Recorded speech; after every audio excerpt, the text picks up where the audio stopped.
বাবা পরিবারের সবার পেছনে থাকে কেন তা জানি না।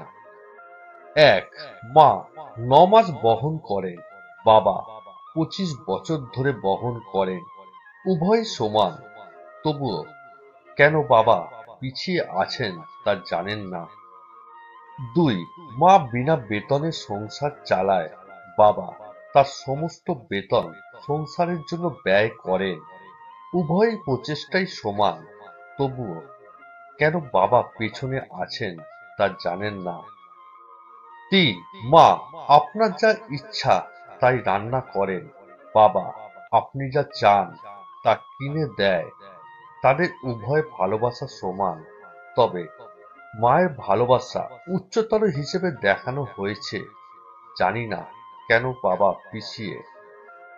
চার, ফোনে কথা বললে প্রথমে মায়ের সাথে কথা বলতে চান, কষ্ট পেলে মা বলে কাঁদেন। আপনার প্রয়োজন হলেই আপনি বাবাকে মনে রাখবেন, কিন্তু বাবার কি কখনো খারাপ লাগেনি যে আপনি তাকে অন্য সময় মনে করেন না? ছেলে মেয়েদের কাছ থেকে ভালোবাসা পাওয়ার ক্ষেত্রে প্রজন্মের জন্য বাবা কেন পিছিয়ে আছে জানি না। পাঁচ, আলমারি ভরে যাবে রঙিন শাড়ি আর বাচ্চাদের অনেক জামা কাপড় দিয়ে, কিন্তু বাবার জামা কাপড় খুব কম। নিজের প্রয়োজনের তোয়াক্কা করেন না, তারপরও জানেন না কেন বাবা পিছিয়ে আছেন। ছয়, মায়ের অনেক সোনার অলংকার আছে, কিন্তু বাবার একটাই আংটি আছে, যেটা তার বিয়ের সময় দেওয়া হয়েছিল। তবুও মা কম গহনা নিয়ে অভিযোগ করতে পারেন, আর বাবা করেন না। তারপরও জানি না কেন বাবা পিছিয়ে আছেন। সাত, বাবা সারা জীবন কঠোর পরিশ্রম করেন পরিবারের যত্ন নেওয়ার জন্য, কিন্তু যখন স্বীকৃতি পাওয়ার কথা আসে কেন জানি না তিনি সব সময় পিছিয়ে থাকেন।